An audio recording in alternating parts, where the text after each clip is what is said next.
Welcome back to Soul Purpose with Shemama. This is a special episode because I just got surprised by Carmen Flores. If you have been following me on social media, you know that she is the reason why I became a Ruby Ribbon Stylist. But even before that, we were bonus family, thanks to my college roommate. So she is here. She lives in Indiana, but she surprised me today. I don't know how she got here. And so this is a special episode of Soul Purpose with Shemama. Thank you for being here, Carmen.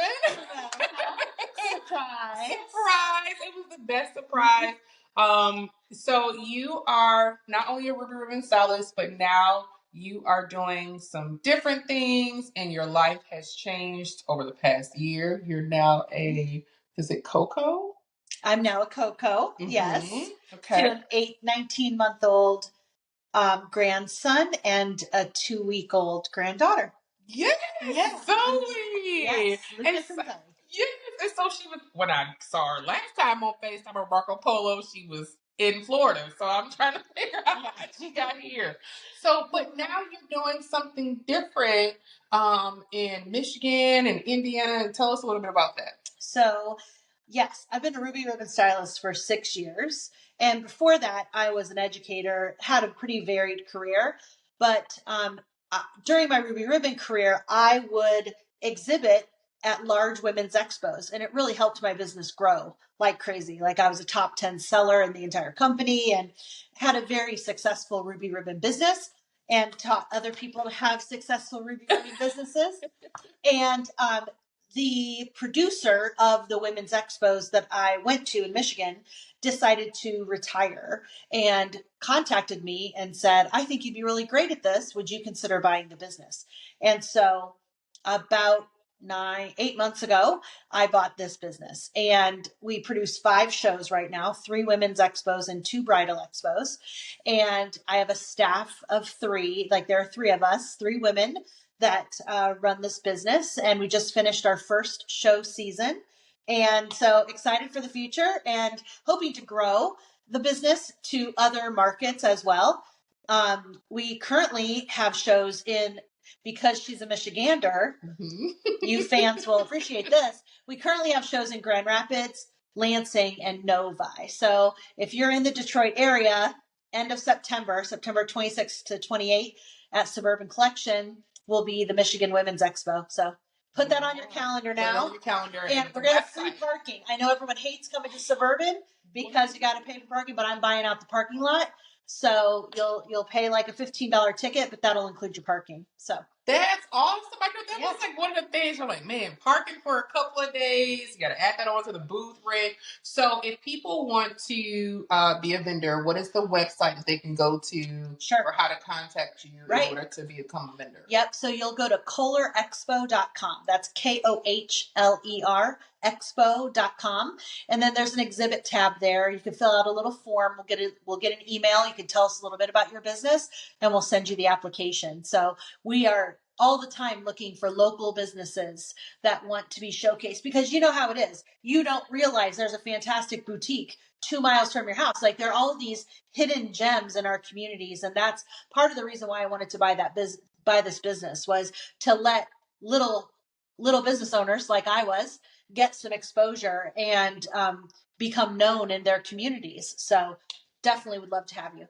Absolutely.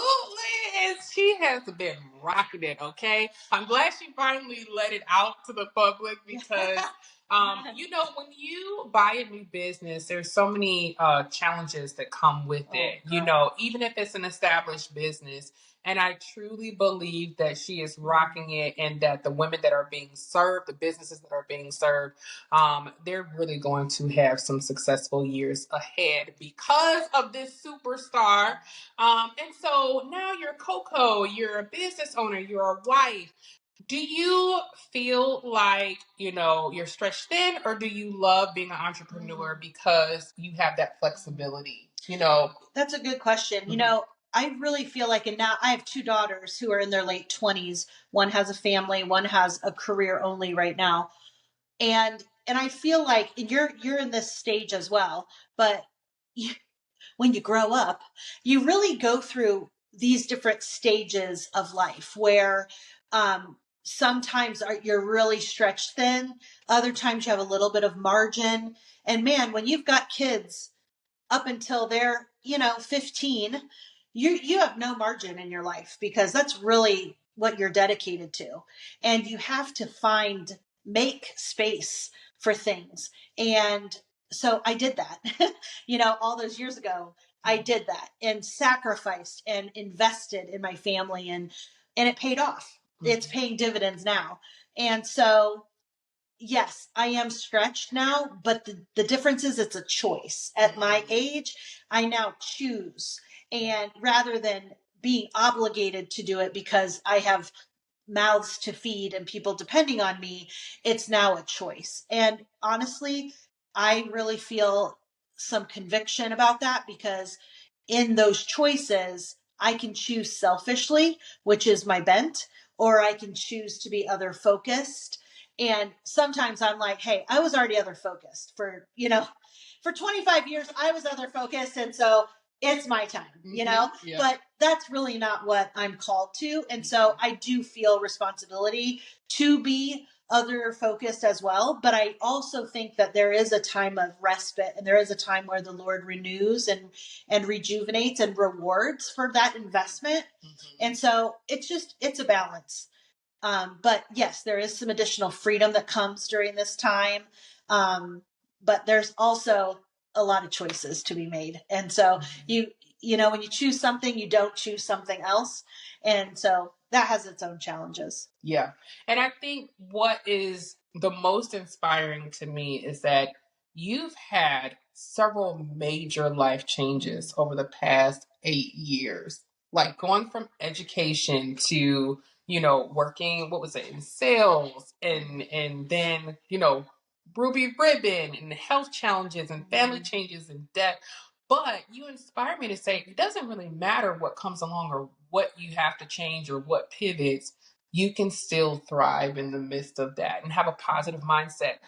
Who do you look to, or is there someone in your life that you're just like, you know what, they can do it, or they led by this example, I can do this too? I feel like you're a person who just lives without limits. Not that you don't have a limitation, sure. Yeah. but there's no obstacle that you're just like, you know what, I got this. I got God. I got this. Yeah. We can find a solution. Yeah, I do think that's true. That is how I live. And it's never been an intentional thing that I've had to think about or intentionally choose. And I believe that's because of the heritage that I have. My grandmother, my aunt, my mom, those three women in particular had just as many challenges, same, different, just as many challenges as I have had.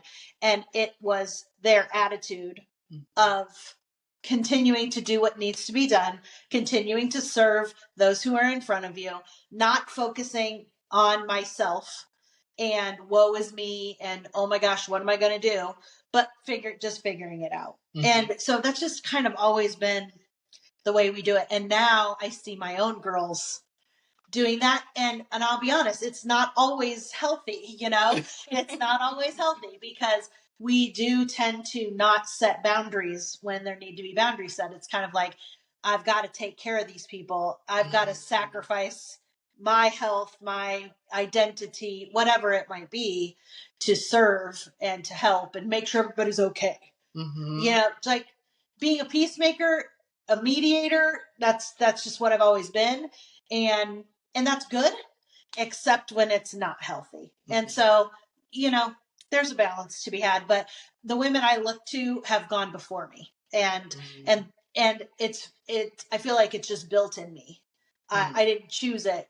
It just is who I am because of who I came from. And they are some strong women.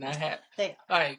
They're just, I'm so blessed to be able to be like bonus, part of this lineage. I come from strong women. It is Women's History Month. And I believe that the women that God has connected me to, they're making history all the time. So if, there are a lot of people that say, well, what got you on this road, or how are you handling certain things? And there's women like Carmen and her mom and her aunt that have, I've been able to watch them, how they navigate through things, including women in my family. And I just think that's the best part of not just being in business or being a mom, but just even being in the community with Ruby Ribbon.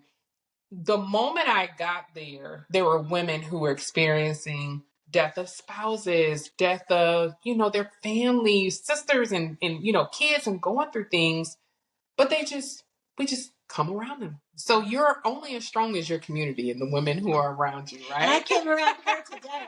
The big surprise. Goodness, life-giving. So you guys are getting a short episode today because I'm going to take her a little bit around LaGrange.